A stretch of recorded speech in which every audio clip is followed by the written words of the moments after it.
Hello guys അപ്പം ഞാൻ ഭയങ്കര എക്സൈറ്റ്മെൻറ്റിലാണ് നിൽക്കുന്നത്. നമ്മൾ ഇന്നൊരു സ്ഥലം വരെയും പോകാൻ പോവാണ് കേട്ടോ. ഭയങ്കര കുറേ നാളായിട്ട് ഞാനിങ്ങനെ പോകണം, ഒരിക്കലെങ്കിലും ഒന്ന് പോയി നോക്കണം, ഇങ്ങനെയുള്ള സ്ഥലങ്ങളിൽ പോകണം എന്നൊക്കെ ഞാൻ വിചാരിക്കാറുണ്ട്. പക്ഷെ പലപ്പോഴും നമുക്ക് അങ്ങനെ പറ്റാറില്ല. പക്ഷേ ഇപ്പോൾ എന്ന് വെച്ച് കഴിഞ്ഞാൽ അങ്ങനെ ഒരു അവസരം നമുക്ക് വന്നിട്ടുണ്ട്. നമ്മൾ അവിടെ പോകുകയാണ്. നമുക്ക് അവിടെ കയറാൻ പറ്റുമോ, അവിടെ വീഡിയോ എടുക്കാൻ പറ്റുമോ, അങ്ങനെയുള്ള കാര്യങ്ങളൊന്നും തന്നെ നമുക്ക് ഇപ്പം അറിയില്ല കേട്ടോ. അവിടെ ചെന്ന് കഴിഞ്ഞിട്ട് നമുക്ക് നോക്കാം. അപ്പോൾ ഏതാണ് സ്ഥലം എന്ന് അറിയണമെങ്കിൽ നമ്മുടെ വീഡിയോ കംപ്ലീറ്റ് ആയിട്ട് കാണുക കേട്ടോ. നമ്മുടെ പുറകിൽ കാണുന്നത് പശ്ചിമഘട്ടമാണ് കേട്ടോ. നമ്മളിപ്പോൾ നിൽക്കുന്നത് പാലക്കാടാണ്, പുറകിൽ പശ്ചിമഘട്ടം. അപ്പോൾ ഫുൾ വീഡിയോ നമുക്ക് ഇതിൻ്റെ ഒപ്പം തന്നെ ഉണ്ടാവും.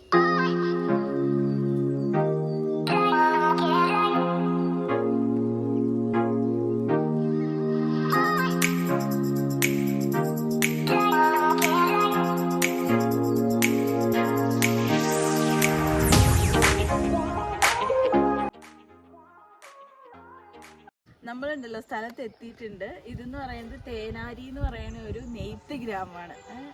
നമ്മൾ ഡ്രസ്സിൻ്റെ കാര്യങ്ങളൊക്കെ ചെയ്യുമെങ്കിലും ഹോൾസെയിലായിട്ട് പോയി എടുക്കുന്നു, കൊണ്ടുവരുന്നു, ചെയ്യുന്നു എന്നുള്ളതുള്ളൂ. അപ്പോൾ നമ്മൾ ചെയ്യാൻ തുടങ്ങിയ സമയം മുതലേ ഇങ്ങനെയൊരു സ്ഥലത്ത് വരണം, അവർ ചെയ്യുന്നതൊക്കെ കാണണം, അങ്ങനെയൊക്കെ ഭയങ്കര ആഗ്രഹം ഉണ്ടായിരുന്നു കേട്ടോ. അപ്പോൾ നമ്മളിവിടെ വന്നപ്പോൾ തേനാരി എന്ന് പറയുന്ന ഒരു നെയ്ത്ത് ഗ്രാമത്തിൻ്റെ അകത്താണ് നമ്മൾ വന്ന് നിൽക്കണത്. ഇവിടെ ഇപ്പോൾ നിങ്ങൾക്ക് നോക്കിക്കഴിഞ്ഞ് കഴിഞ്ഞാൽ കാണുന്നത് ഇതേപോലത്തെ കോലുകളുണ്ട്. ആ കോലുകളിലാണ് ഇവർ നെയ്യാനുള്ള നൂല് കിട്ടിക്കഴിഞ്ഞ് കഴിഞ്ഞാൽ അത് നേരെയാക്കണമെന്നാണ് പറയുന്നത്. ഇതിൻ്റെ കഥ ചോദിക്കാം, ഡീറ്റെയിൽ ആയിട്ട് നമുക്ക് പറഞ്ഞു തരും. ഇതെന്താണ്, ഇതെങ്ങനെ പറയും?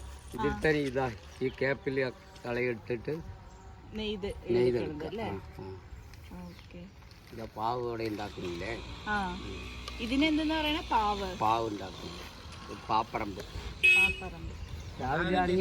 രാവിലെ ആണെങ്കിൽ രാവിലെ അത് റെഡിയാക്കിക്കൊണ്ട് വീട്ടിൽ നെയ്യാൻ വേണ്ടിയിട്ട് കൊണ്ടുപോകും. ഇതിപ്പോ ഒന്ന് അവിടെ പാവ് റാട്ടയില് ഇറക്കി ഉണ്ടാക്കിയെടുക്കും. അതിനെ കൊണ്ടുവന്ന് നാളെ പോയിട്ട് പാവ് ഒരു 10-12 ആളുണ്ടാവും. രാവിലെ ഉണക്കി കഞ്ഞിയിട്ട് ഉണക്കി ഇതായ പിന്നെ പാവ് ചുരുട്ടി കൊണ്ടുപോയിട്ട് അവിടെ പോയി ഇതിൽ നിരടും. ജോയിന്റ് ഇതിപ്പോ നെയ്ത് നറിയിൽ ഉണ്ടാവുമല്ലോ അറ്റം, അപ്പൊ അതിൽ കൊണ്ടുപോയി ഇതായിണ്ടാവും.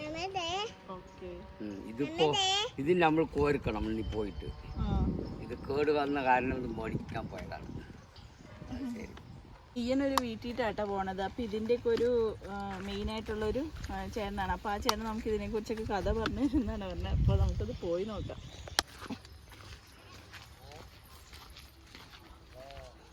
മേലൊക്കെ കാണുന്ന പോലെ ഇരുന്നിന് ആ ഒരു നല്ല രസമാണ് കേട്ടോ. നല്ലൊരു നൊസ്റ്റാൾജിയ വരുന്ന ഒരു ഫീലാണ്.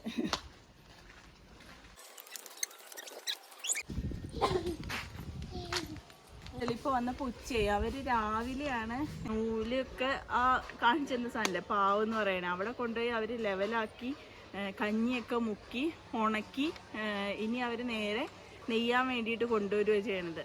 അപ്പോൾ അതൊക്കെ രാവിലെ ചെയ്യും. വെയിൽ ഉദിക്കണതിന് മുന്നേ തന്നെ അതെല്ലാം ചെയ്ത് അവർ വീടുകളിലേക്ക് കൊണ്ടുവരും. ഇവിടെ നിന്ന് നമുക്ക് സെയിൽ അങ്ങനെയുള്ള കാര്യങ്ങളൊന്നുമില്ല കേട്ടോ. അവരിവിടെ നെയ്തിട്ട് ഇവർക്കൊരു സൊസൈറ്റി ഉണ്ട്. ആ സൊസൈറ്റിയിലേക്കാണ് ഇവർ സാധനങ്ങളൊക്കെ കൊണ്ടുപോകുന്നതെന്നാണ് പറഞ്ഞത്. അപ്പോൾ നമുക്ക് ഇപ്പോൾ പണ്ടത്തെ അത്രയും നെയ്ത്ത് കാര്യങ്ങളൊന്നുമില്ല.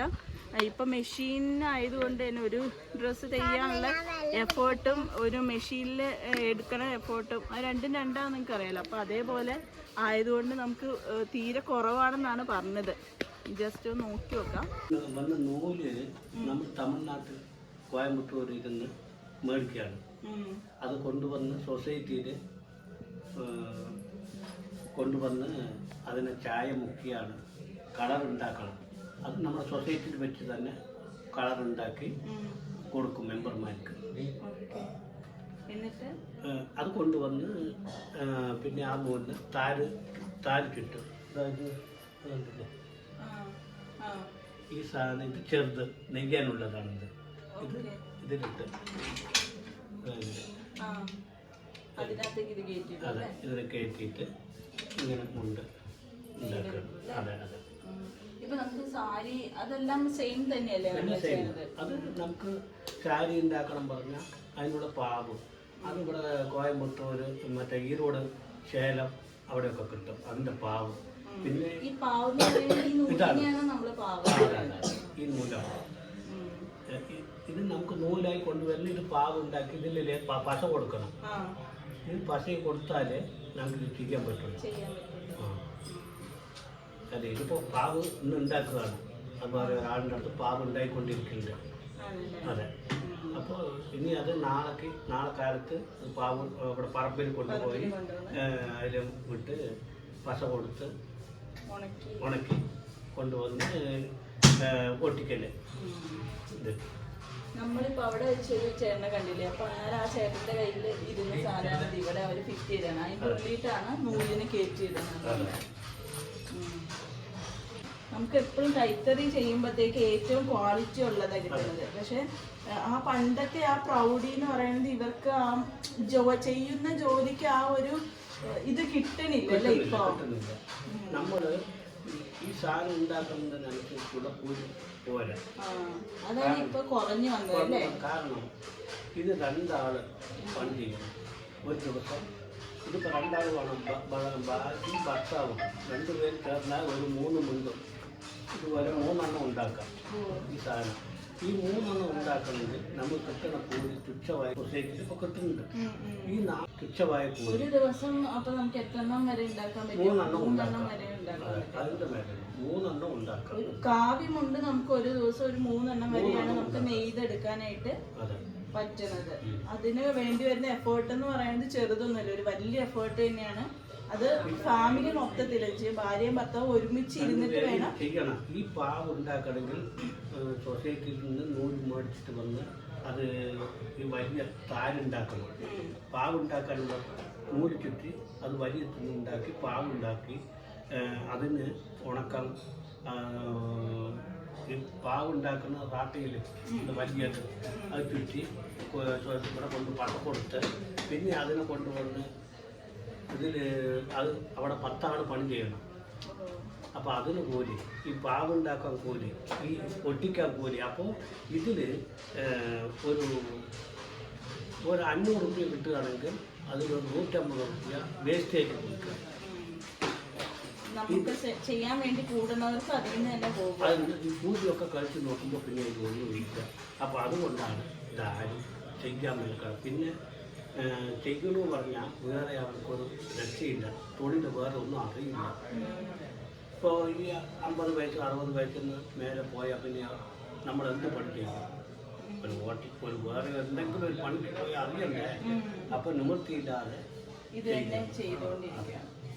പക്ഷേ ഇന്ന് ഇതേ നമ്മളിത് കൊലത്തൊഴിൽ ചെയ്യുമ്പോൾ കിട്ടുന്ന ഒരു സന്തോഷം. അതെ, പിന്നെ മുമ്പിലൊന്നും ഉണ്ടായപ്പോൾ പിന്നെയൊക്കെ ഈ ഗവൺമെൻറ് ചെയ്യുന്ന പ്രൊഡക്ഷൻ ഇൻസെൻറ്റീവായിട്ട് കിട്ടുന്നുണ്ട്. സംഘം നഷ്ടത്തിലായ അതും കിട്ടില്ല. അപ്പോൾ സൊസൈറ്റിയിൽ കൊണ്ട് ഈ നൂല് കൊടുത്താൽ നമുക്ക് അതിനുള്ള നൂലും കൂലിയും അവിടെ നിന്ന് കിട്ടും. ഇതൊക്കെ വാർഡ് വരും. ആ വാർഡും പൂവും ഒക്കെ ഉണ്ടാക്കുന്നത് അത് പെട്ടി വെച്ച് അതിനനുസരിച്ചുള്ള ഇത് ചെയ്യണം. കാരണം ഇത് കരയാണ്.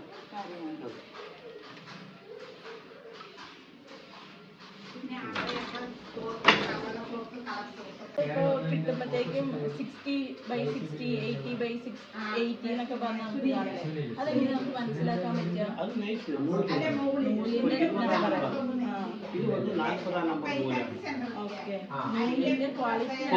ക്വാളിറ്റിയാണത്. അത് 20 പറയുമ്പോൾ തോർത്തിന്റെ നൂല് തോർത്ത് തോർത്തുണ്ടല്ലോ അതാണ് ഒന്ന് 20. ഇത് വന്ന് 40 നമ്പർ നൂലാണ് ഇതിന് ഉപയോഗിക്കുന്നത്. പിന്നെ 60 ഉണ്ട്, പിന്നെ 80 ഉണ്ട്. അതാണ് ഈ ഡബിൾ വേസ്റ്റ് 80 നമ്പർ നൂല്. നമ്പർ കൂടുമ്പോൾ ഇതിന്റെ സോഫ്റ്റ്നെസ് കൂടുകയാണ് കുറയുകയാണ് കൂടും. നമ്പർ കൂടുമ്പോൾ അതിനനുസരിച്ച് നൈസായിട്ട് ഉണ്ടാകും. അപ്പൊ ക്വാളിറ്റിയും കൂടും, നന്നായിട്ടുണ്ടാകും. ഇപ്പോൾ 80 നമ്പർ നൂലൊക്കെ ഡബിൾ ഉണ്ടാക്കിയ അത് ഉടുക്കാൻ തന്നെ സ്മൂത്തായിട്ട് എപ്പോഴും നന്നായിട്ടുണ്ടാകും. അത് ഉടുക്ക തന്നെ അതിൻ്റെ നമ്മൾ പിന്നെ റീയൂസ് ചെയ്യുമ്പോഴത്തേക്ക് അതിന്റെ ക്വാളിറ്റി കൂടും. പക്ഷേ ഇപ്പൊ നമുക്ക് ഈ മാർക്കറ്റില് 80x80 ഒക്കെ കിട്ടുന്നത് ഒറിജിനൽ തന്നെയായിരിക്കും. ഒറിജിനൽ.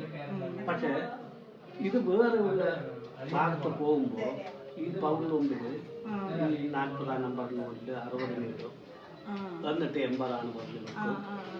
പവർലൂം ഇപ്പൊ മെഷീനിലൊക്കെ ചെയ്യുവാണെങ്കിൽ, ഇപ്പൊ കൈത്തറി നമ്മൾ ചെയ്യുവാണെങ്കിൽ 40-നകത്ത് 40 മാത്രമേ കയറുള്ളൂ, അല്ലെങ്കിൽ 80-ന്റെ 80 മാത്രമേ കയറുള്ളൂ. 60 ഉണ്ടാക്കുന്നുണ്ട്, 60-ൽ 60 കയറും, 80-ൽ 80 കയറും.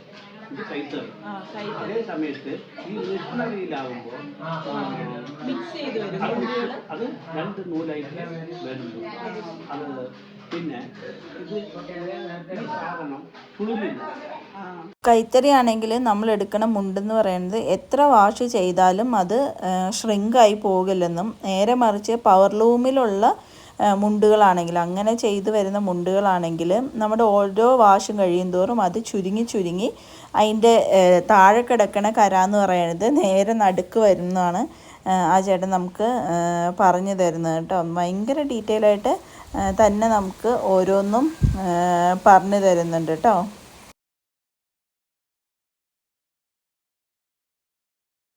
കൈത്തറി പവർലൂമും തമ്മിലുള്ള ഒരു ഡിഫറൻസ് എന്ന് പറയുന്നത്, ഇപ്പൊ നമ്മള് പവർലൂമിൽ എടുക്കണ മുണ്ടാണ്, കൈത്തറി ആണെന്ന് പറഞ്ഞാൽ ചിലപ്പോ നമുക്ക് കിട്ടുന്നത് പവർലൂം മുണ്ടായിരിക്കും. അത് തിരിച്ചറിയണം. പാലക്കാട് ഉണ്ട്, ഓരോ മൂലയ്ക്ക് മുക്കിനും മൂലയ്ക്ക് ഉണ്ട് കുത്താമ്പള്ളി. പക്ഷെ അവിടെയൊക്കെ പവർലൂം തന്നെയാണ്. ഒന്നോ രണ്ടോ തറി അവിടെ നെയ്യുന്നുണ്ട്, പക്ഷെ അത് എന്തോ സാധനം നെയ്യും. പക്ഷെ അതൊന്നും ഒറിജിനൽ ആയിരിക്കും. 5 വർഷമോ 10 വർഷമോ അല്ല, എത്ര വർഷം വെച്ചാലും കൈത്തറി നമ്മൾ ഉപയോഗിക്കാൻ തുടങ്ങി കഴിഞ്ഞാൽ ഒരു പ്രാവശ്യം ഉപയോഗിച്ചാൽ പിന്നീട് നമ്മൾ അതിന്റെ ഫാനായിരിക്കും. അതേ ഉപയോഗിക്കുള്ളൂ. കാരണം അത് കൊടുക്കാൻ അത്ര സ്മൂത്താണ്. ഇത് വെള്ളത്തിലിട്ട് വെച്ചേക്കണ അല്ല, ഞാൻ വെള്ളത്തിലിട്ട ഇല്ലെങ്കിൽ അത് പിരിഞ്ഞു വരും. അത് അപ്പൊ ഈ വെള്ളത്തിൽ നിന്നാണ് നമ്മളെടുത്ത് ഇതിനകത്തേക്ക് അതേ ഉണങ്ങി കഴിഞ്ഞു. അല്ലല്ല, ഇതിപ്പോ വെള്ളത്തിലിട്ടിട്ടില്ല. ഇതിപ്പോ വെള്ളത്തിലിട്ടിട്ട് വേണം ഇത് ചെയ്യാൻ. ഇത് ചെയ്യാൻ ഇല്ലെങ്കിൽ അതെന്താകും, കൂടെ അതിൻ്റെ ഇത് വരില്ല, തിക്കൻസ് വരില്ല. അവിടുന്ന് നമ്മൾ നേരെ അടുത്ത വീട്ടിലേക്ക് പോയി നോക്കുകയാണ് കേട്ടോ.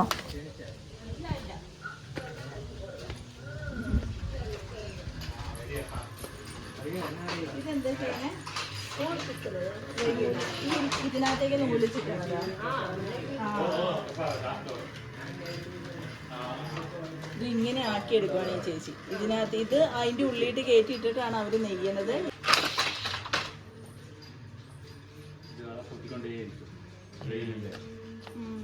പൊട്ടമ്പോ എങ്ങനെ അത് അറിയാൻ പറ്റും, ശരിയാക്കണം? പൊട്ടമ്പോ അത് പിന്നെ എന്ത് നമ്മളത് രണ്ടാളെയും ഇതങ്ങനെ ആക്കിയാൽ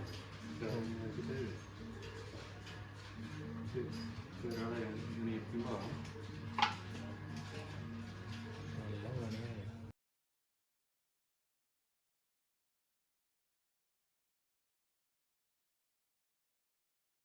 ചോദിച്ചോട്ടെ, ഇപ്പൊ ഒരു മുണ്ടിന് ഇത്ര നമുക്ക് ലെങ്ത് ഉണ്ടല്ലോ, ആ ലെങ്ത് ആയിന്ന് എങ്ങനെയാ നമുക്ക് അറിയാൻ പറ്റുക? അവിടെ ഒരു കുറി വെച്ചിട്ടുണ്ടാവും, കറുപ്പ് 2 മീറ്റർ വരുമ്പോൾ അതിൻ്റെ ഉള്ളിൽ ഒരു അടയാളം വെച്ചിട്ടുണ്ടാകും. ആ പറമ്പിലെ ഒരു അടയാളം കറുപ്പ് ഇത് വെച്ചിട്ടുണ്ടാവും. അത് വെച്ചറിയൂ അല്ലേ?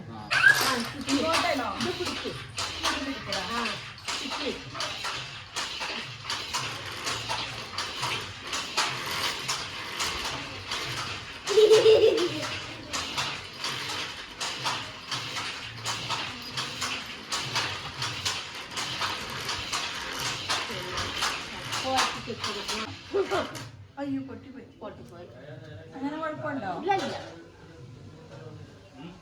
ഞാനത് ചെയ്തപ്പോൾ പെട്ടെന്ന് നൂല് പൊട്ടുമായിരുന്നു. 2-3 പ്രാവശ്യം എന്തോ നൂല് പൊട്ടി. പിന്നെ ഞാനത് കൊടുത്തിട്ട് വന്നു. നമുക്കത് ആദ്യമൊക്കെ ചെയ്യുമ്പോൾ അങ്ങനെ തന്നെ ആയിരിക്കും എന്നാണ് ചേച്ചി പറഞ്ഞത്. ഇത് വന്നിട്ട് 80 കൗണ്ടിൻ്റെ മുണ്ടാണ്, ഡബിൾ മുണ്ടാണ് വന്നിട്ടുള്ളത്. ഇതിനകത്ത് തന്നെയാണ് നമ്മുടെ സെറ്റ് മുണ്ടും ഇല്ലേ, ആ സെറ്റ് മുണ്ടും ഇതിനകത്ത് തന്നെയാണ് ചെയ്യണത്. 80 തന്നെയാണ് സെറ്റ് മുണ്ടും ചെയ്തു വന്നത്.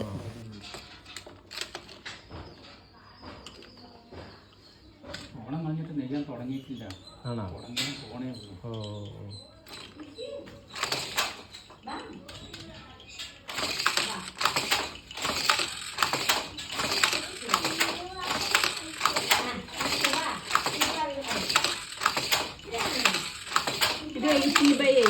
അല്ലേ? 80/80 ആണല്ലേ? ഓടും ഭാഗം രണ്ടോ ഏറ്റിച്ചാണ്.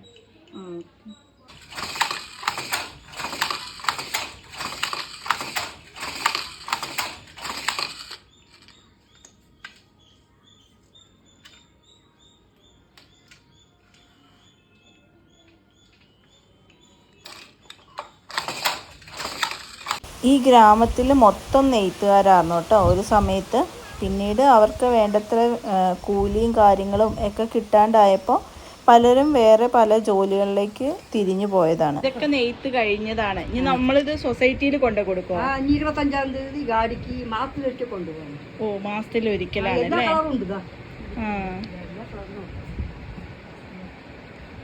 ഓരോ കളർ ഓരോ സൈസ് ഉണ്ട്. ഇത് വെള്ളയുണ്ട്, ഇതുണ്ട്, ഇത് അങ്ങനത്തെ ഉണ്ട്, എല്ലാ കളറിലും ഉണ്ട്. ഇത് പ്ലെയിനിലുള്ളത്, ഇത് പ്ലെയിനായിട്ട് പ്ലെയിൻ ഷോപ്പ്. ഇതെല്ലാം ഒറിജിനൽ ഖാദിയിലെ ഇന്നലെ പോയി നൂല് വാങ്ങിച്ചുണ്ട്. ഇതിലൊന്നും തേമാറ്റൊന്നും ഉണ്ടാവില്ല. നമ്മൾ സ്വന്തമായിട്ട് നെയ്ത് അവിടെ നിന്ന് വാങ്ങിച്ചിട്ട് വന്നു അതേ അവർ കൊടുക്കുന്നത്. ഇത് എല്ലാ കളറും ഉണ്ട്. ഇത്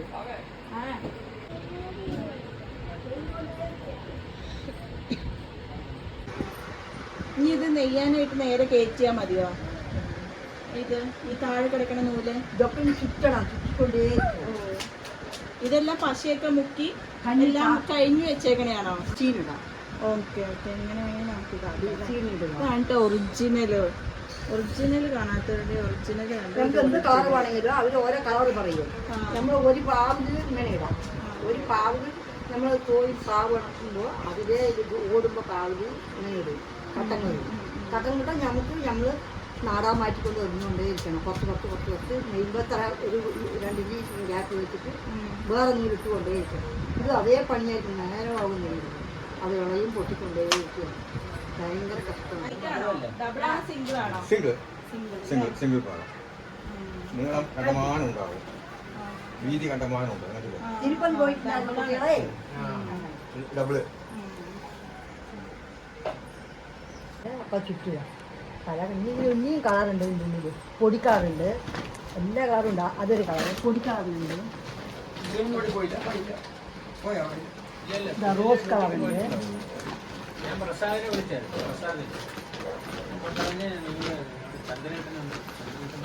എല്ലാ കളറും പൊടിക്കാറുണ്ട്. ആ വണ്ടി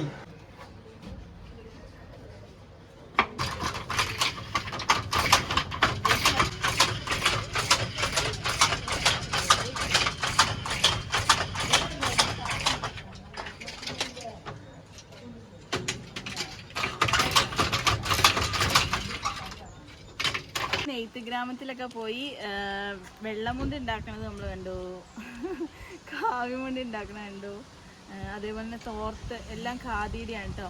ഒരു എടുത്തു പറയേണ്ട കാര്യം എന്താണെന്ന് വെച്ച് കഴിഞ്ഞാൽ എല്ലാവരും ഭയങ്കര കൈൻഡ് ഹേർട്ടായിട്ടുള്ള ആൾക്കാരാണ് കേട്ടോ. നമ്മൾ എന്താ പറയുക, എന്താ ഇതിനെ പറയാമെന്നൊന്നും എനിക്കറിയില്ല. പക്ഷെ ഭയങ്കര സോഫ്റ്റ് ആയിട്ടുള്ള ഭയങ്കര ഇതായിട്ടുള്ള കുറേ ആൾക്കാർ, അങ്ങനെയുള്ള കുറേ പേരെ കണ്ടു. എല്ലാം നല്ല രസമുണ്ട് കേട്ടോ. എല്ലാം നമുക്ക് ഈ പണ്ടത്തെ ഈ എന്താണ് എങ്ങനത്തെ വീടെന്ന് പറയണേ, എന്താ പറയണ്ടേ, നീ പറഞ്ഞോ, അങ്ങനെ ഇതായിട്ടുള്ളതാണ് കേട്ടോ. ഇനി നമുക്ക് ഇങ്ങനെയൊക്കെ ഉള്ള സ്ഥലത്ത് പോകാൻ പറ്റുമെന്ന് പ്രതീക്ഷിക്കുന്നു. അപ്പോൾ അടുത്തൊരു സ്ഥലം അടുത്ത ഇതൊക്കെ ആയിട്ട് നമുക്ക് അടുത്ത ദിവസം തന്നെ വരാം. നമ്മുടെ വീഡിയോ ഒന്നും മിസ്സാക്കരുത് കേട്ടോ. ഇതിനകത്ത് കാണുന്ന ആർക്കെങ്കിലുമൊക്കെ എങ്ങനെയെങ്കിലുമൊക്കെ ഇവരൊക്കെ ഒന്ന് ഹെൽപ്പ് ചെയ്യാൻ പറ്റുമെങ്കിൽ ഇതാക്കും. അവർ നമ്മുടെ നിന്ന് പൈസ മേടിക്കുക അല്ലെങ്കിൽ അവരുടെ വീടുകളിൽ സെയിലോ അങ്ങനെയൊന്നുമില്ല. അവർ ഉണ്ടാക്കുക, മാസത്തിലൊരിക്കൽ എല്ലാം കൂടെ കൊണ്ടുപോയി സൊസൈറ്റിയിൽ കൊടുക്കുകയോ ചെയ്യണത്. അപ്പോൾ നമ്മൾ മേടിക്കാമെന്ന് പറഞ്ഞാലും അവരവിടെ നിന്നൊന്നും തരില്ല. എല്ലാം സൊസൈറ്റിയിൽ അവർക്ക് കൊടുക്കണ നൂലിനൊക്കെ അവർക്ക് കണക്കുള്ളതാണ്. അപ്പോൾ ആ ഒരു കണക്ക് വെച്ചിട്ട് തിരിച്ചവർക്ക് കൊടുക്കണം. അവർ ഇവിടെ നിന്ന് കൊടുത്തു കഴിഞ്ഞാൽ അവർക്ക് പിന്നെയും നഷ്ടമാണ് വരിക. അപ്പോൾ അങ്ങനെ അവർ ചെയ്യില്ല. അപ്പോൾ മാക്സിമം കൈത്തറിയൊക്കെ മേടിക്കാൻ പറ്റുകയാണ്. ഇപ്പോൾ ഇവിടെ ഒരു 450 ഫാമിലി ഇതിനെ മാത്രം ഡിപ്പെൻഡ് ചെയ്ത് ജീവിച്ചുകൊണ്ടിരുന്നതാണ്. ഇപ്പോൾ അതിൽ നിന്ന് ചുരുങ്ങിയിട്ട് കൈത്തറി പവർലൂം വന്നതുകൊണ്ട് തന്നെ കൈത്തറിക്ക് വലിയ എന്നുവെച്ചുകഴിഞ്ഞാൽ എല്ലാവരും നോക്കണം അങ്ങനെ തന്നെയല്ലേ, പൈസ എത്ര കിട്ടും, അപ്പോൾ അല്ലെങ്കിൽ പൈസ കുറച്ച് കിട്ടണേന്ന് നോക്കി കൈത്തറിക്ക് ആ ഒരു ഇതില്ല. ഇപ്പോൾ കൂടുതൽ ആൾക്കാരും മറ്റേ പവർലൂമിൽ നിന്ന് ഇവിടെ 600 രൂപയ്ക്ക് കിട്ടുന്ന സാധനം പവർലൂമിലാണെങ്കിൽ 300 രൂപയ്ക്ക് കിട്ടും. അപ്പോൾ അങ്ങനെ നോക്കി പോകുന്നത് കൊണ്ട് ഇവരുടെ ആ ഒരു കഞ്ഞികൂടി എന്ന് തന്നെ പറയാം. അതൊക്കെ ഇപ്പോൾ ഒരു 70 ഫാമിലി മാത്രമാണ് ഇവിടെ ചെയ്യണേന്നാണ് അവർ പറഞ്ഞത്. അപ്പോൾ കൈത്തറിയൊക്കെ മാക്സിമം വാങ്ങാൻ പറ്റും. ഒരു പ്രാവശ്യം നമുക്ക് മേടിച്ച് കഴിഞ്ഞാൽ എത്ര വർഷം വേണമെങ്കിലും നമുക്ക് ഉപയോഗിക്കാൻ പറ്റുന്ന ഒരു സംഭവം കൈത്തറി എന്ന് പറയുന്നത്. അപ്പോൾ അതിനെയൊക്കെ പ്രൊമോട്ട് ചെയ്യാനായിട്ട് മാക്സിമം ശ്രമിക്കുക കേട്ടോ. അപ്പോൾ പുതിയ വീഡിയോ ആയി കാണുന്നതുവരെ എല്ലാവർക്കും ബൈ ബൈ.